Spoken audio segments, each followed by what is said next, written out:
lan tanalul birra, lan tidak akan tanalul birra, kalian meraih pahala kebaikan atau surga.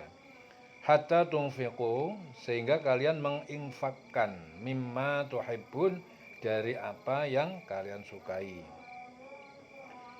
Wa ma tunfiqu, dan apa yang kalian infakkan, min syai'in, dari sesuatu, ya, fa innallaha bihi alim, maka sungguh Allah dengannya maha mengetahui. Kamu tidak akan memperoleh kebajikan sebelum kamu menginfakkan sebagian harta yang kamu cintai. Dan apapun yang kamu infakkan, tentu hal itu sungguh, ya. Dan apapun yang kamu infakkan, ya, Allah akan fa innallaha bi alim, sungguh Allah maha mengetahui.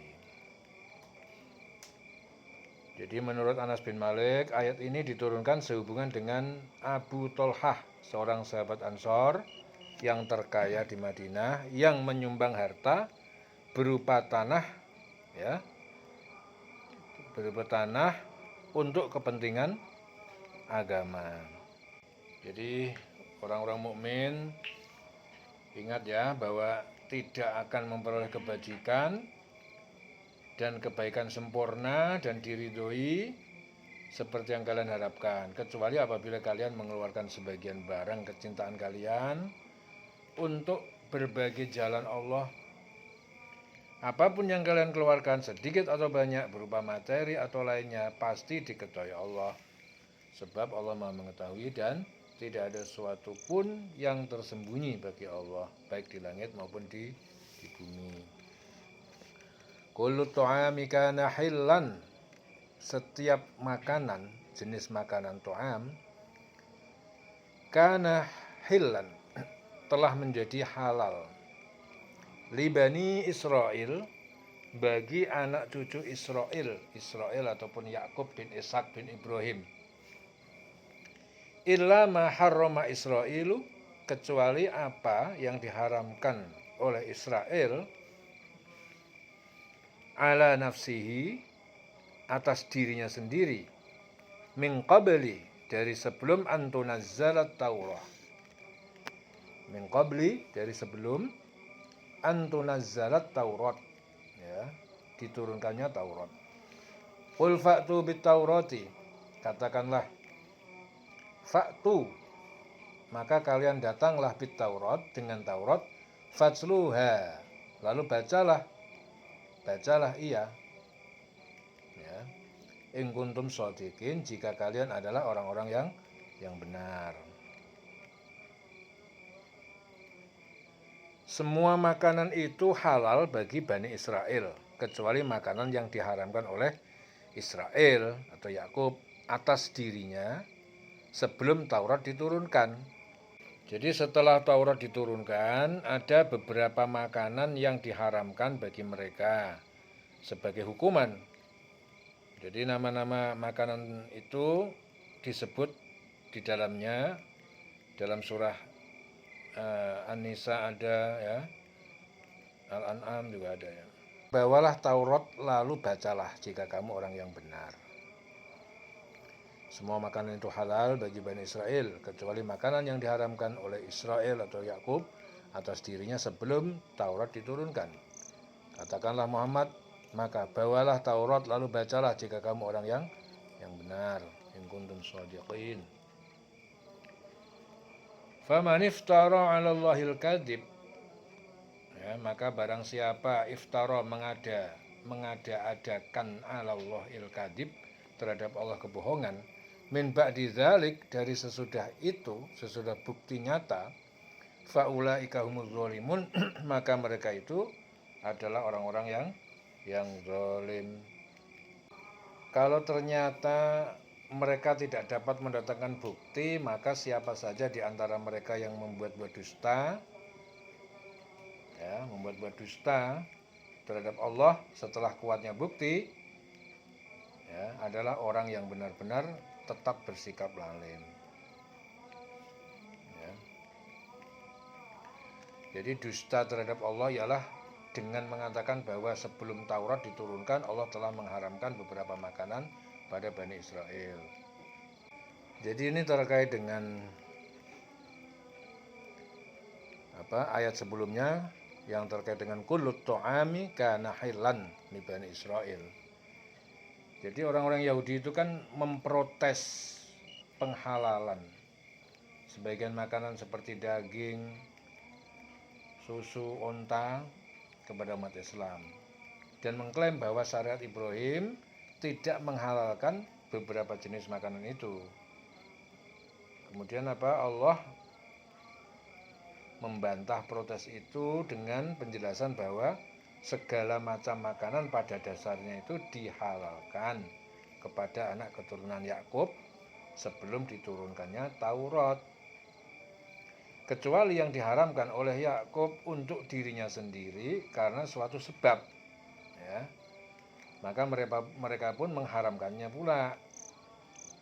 Dan Allah memerintah nabinya untuk memintakan kepada mereka bukti dari Taurat yang menyatakan bahwa syariat Ibrahim menghalalkan beberapa makanan itu.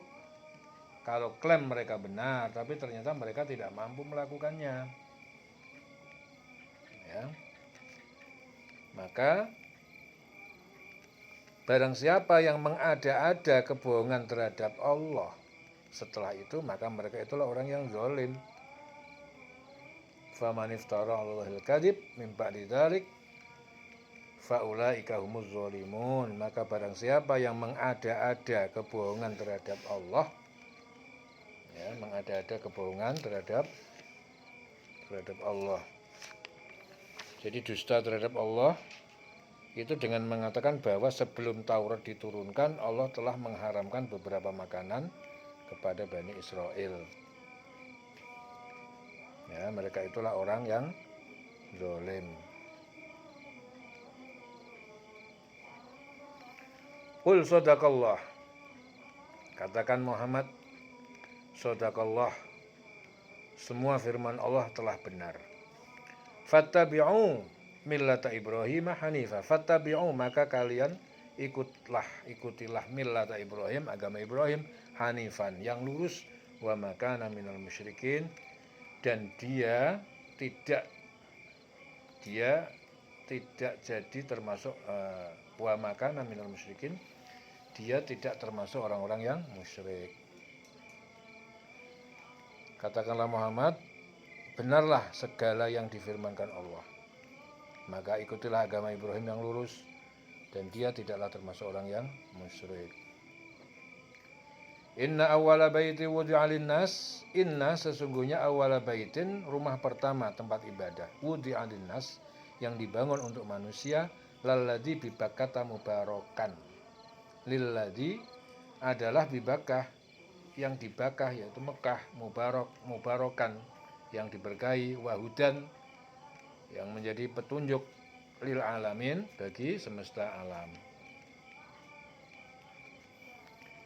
Jadi sesungguhnya rumah ibadah pertama yang dibangun untuk manusia ialah Baitullah yang di Bakkah ataupun Mekah, ya. Bakkah ataupun Mekah. Jadi ahli kitab itu mengatakan bahwa rumah ibadah yang pertama dibangun berada di Baitul Maqdis. Oleh karena itu Allah membantahnya dengan ayat ini, bahwasanya rumah yang pertama untuk ibadah yang dibangun untuk manusia adalah Baitullah yang di Bakkah ataupun Mekah, yang diberkahi dan menjadi petunjuk bagi seluruh alam. Wa hudal lil alamin. Ya.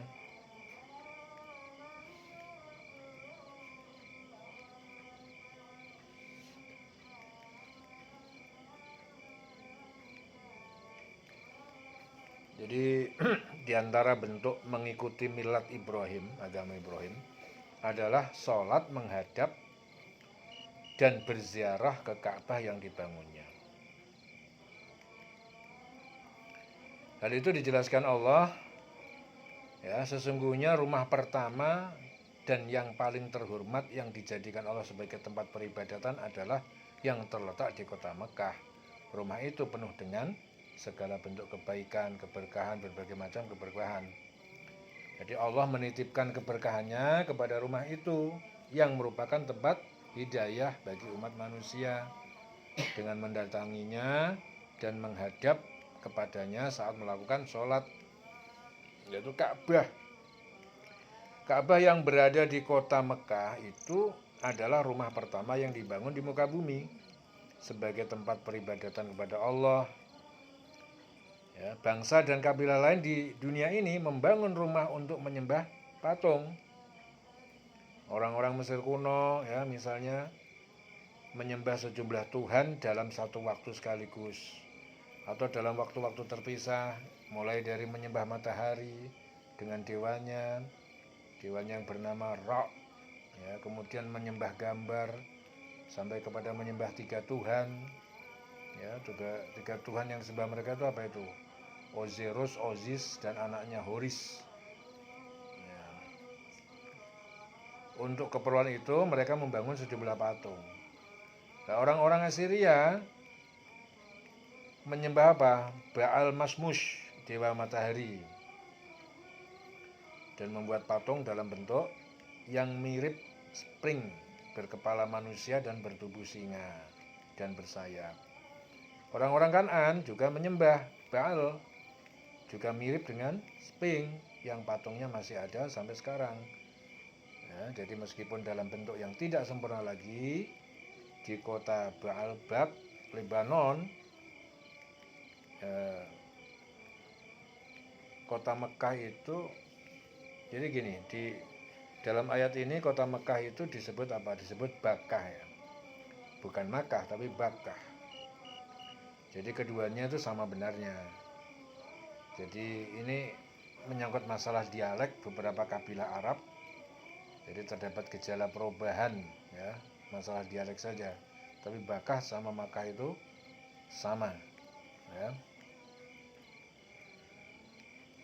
Inna awwala baitin wudi'a linnas. Jadi sesungguhnya rumah pertama tempat ibadah yang dibangun untuk manusia adalah Bakkah, yaitu yang di Mekah.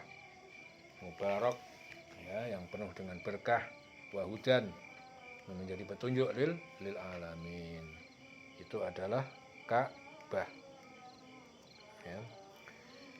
Fihi ayatum bayinatun, di dalamnya terdapat tanda-tanda yang jelas. Maqamu Ibrahim, maqam, di antaranya batu tempat berdiri, itu namanya maqam, bukan makam, maqam.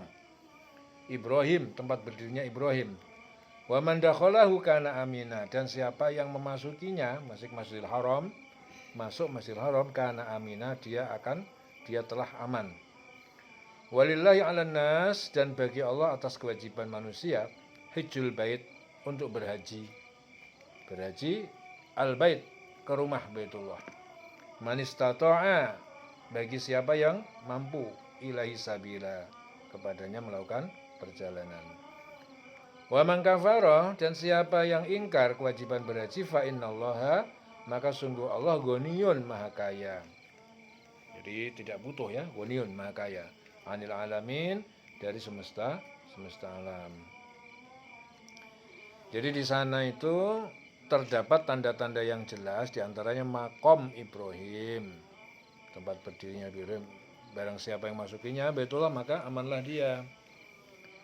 Dan di antara kewajiban manusia terhadap Allah adalah melaksanakan ibadah haji ke Baitullah, yaitu bagi orang yang mampu, ya, yang mampu, orang yang sanggup mendapatkan perbekalan, ya, alat-alat pengangkutan serta sehat jasmani, dalam perjalanan pun aman, keluarga yang ditinggalkan juga terjamin kehidupannya.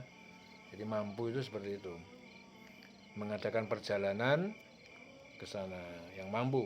Barang siapa mengingkari kewajiban haji, ya, maka ketahuilah bahwa Allah Maha Kaya, tidak memerlukan suatu dari seluruh alam.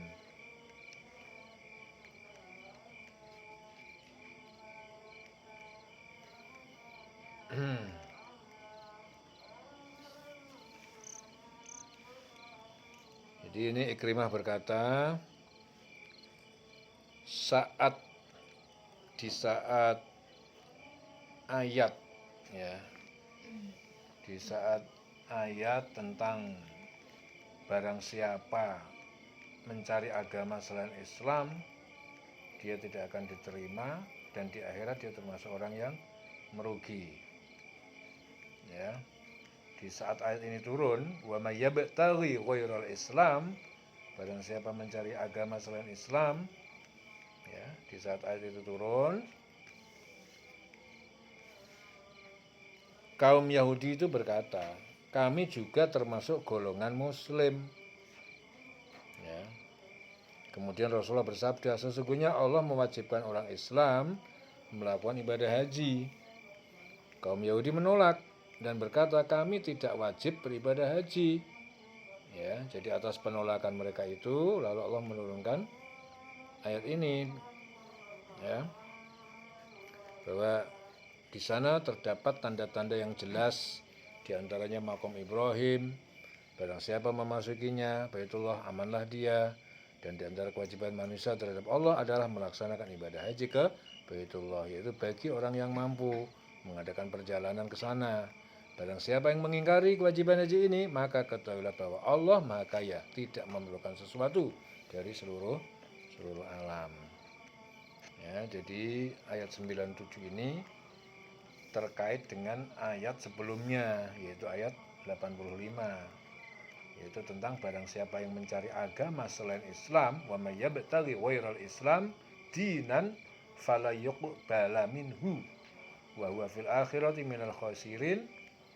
Ya, jadi tidak akan diterima, di akhirat dia termasuk orang yang merugi. Ya. Jadi di saat ayat itu tadi turun, kaum Yahudi berkata, kami juga termasuk golongan Muslim. Ya, kemudian Rasulullah bersabda, sesungguhnya Allah mewajibkan orang Islam melaksanakan ibadah haji. Nah, di sini kaum Yahudi menolak dan berkata, kami tidak wajib beribadah haji. Atas penolakan itu, Allah menurunkan ayat ini. Di sana terdapat tanda-tanda yang jelas. Ya. Itu apa? Fihi ayatum bayyinat. Maqam Ibrahim. Di antaranya maqam Ibrahim dan seterusnya.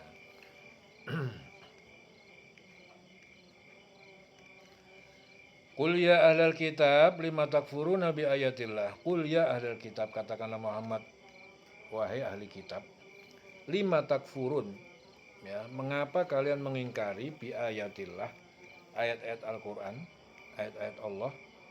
Wallahu syahidun, dan Allah menjadi saksi, ala ma ta'malun, atas apa yang kalian kerjakan. Katakanlah Muhammad, wahai ahli kitab, mengapa kamu mengingkari ayat-ayat Allah padahal Allah Maha menyaksikan apa yang kamu kerjakan. Ya.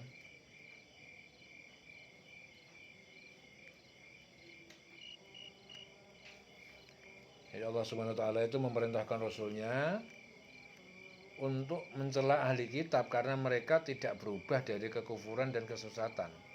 Jadi Allah berfirman kepada Rasulnya, katakan kepada mereka, wahai ahli kitab, tidak ada alasan untuk terus bersikap kufur. Sebab apalagi yang membuat kalian tetap mengingkari bukti-bukti yang menerangkan kebenaran risalah Muhammad. Padahal Allah mengetahui perbuatanmu, ya, dan akan memberikan balasannya.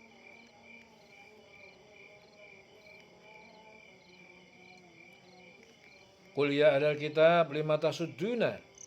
Qul ya ahlal kitab, katakan Muhammad, wahai ahli kitab, lima tasudduna, mengapa kalian menghalang-halangi ansabilillah, dari jalan agama Allah.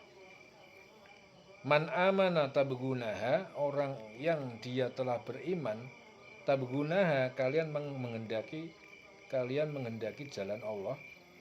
Ya, man amana, orang yang dia telah beriman, tabgunaha iwaja, kalian menghendaki supaya mereka itu bengkok dari jalan Allah. Tabgunaha iwaja, ya, iwaja menjadi bengkok. Tabgunaha, kalian menghendaki jalan Allah menjadi bengkok bagi man amana, orang yang dia telah beriman kepada Allah. Wa antum syuhada, dan padahal kalian syuhada, ya, menjadi saksi atas kebenaran Islam. Wa mallahu bighafilin amma ta'malun, dan tidaklah Allah lengah lalai amma dari apa yang kalian kerjakan. Katakanlah Muhammad, wahai ahli kitab, mengapa kamu menghalang-halangi orang yang beriman dari jalan Allah? Kamu mengendaki jalan Allah itu bengkok, padahal kamu menyaksikan, ya, dan Allah tidak lengah terhadap apa yang kamu kerjakan. Jadi kamu menyaksikan, maksudnya apa? Mengetahui bahwa agama yang diridhoi Allah itu ya agama Islam. Kamu menyaksikan itu, dan Allah tidak lengah terhadap apa yang kamu kerjakan. Jadi Zaid bin Aslam mengatakan bahwa ayat ini itu turun berkenaan dengan Syas bin Qais, ya, yang mengadu domba antara kaum Aus dan Khazraj. Jadi suatu hari orang Aus dan Khazraj itu sedang berbincang-bincang. Tidak lama Syas bin Qais, ya, seorang Yahudi lewat di depan mereka. Syas benci melihat keakraban di antara mereka. Kemudian Syas mengirim temannya untuk bergabung kepada mereka dan mengadu domba antar mereka. Jadi upaya ini berhasil. Aus bin Qaldi dari kaum Aus dan Jabbar bin Syahr dari kaum Khazraj saling bertengkar. Kemudian tak lama pertikaian pun terjadi antara kedua kaum itu. Ya, ini sebab turunnya ayat. Wahai ahli kitab, katakan Nabi Muhammad. Ya, Muhammad, katakan Muhammad, wahai ahli kitab, mengapa kamu menghalang-halangi orang yang beriman dari jalan Allah? Kamu mengendakinya jalan Allah bengkok, padahal kamu menyaksikan, ya, dan Allah tidak lengah terhadap apa yang kamu kerjakan. Ya ayyuhalladzina amanu, wahai orang-orang yang beriman, in tuti'u, jika kalian mentaati, fariqon, segolongan, ya, segolongan minal ladzina utul kitab, dari orang-orang yang mereka diberi kitab, yarudukum, mereka akan mengembalikan kalian ba'da imanikum kafirin, ya, setelah keimanan kalian menjadi kafirin, menjadi orang-orang yang kafir. Ya ayyuhalladzina amanu, wahai orang yang beriman, in tuti'u, jika kamu mengikuti sebagian dari orang yang diberi kitab, niscaya mereka akan mengembalikan kamu menjadi kafir setelah beriman.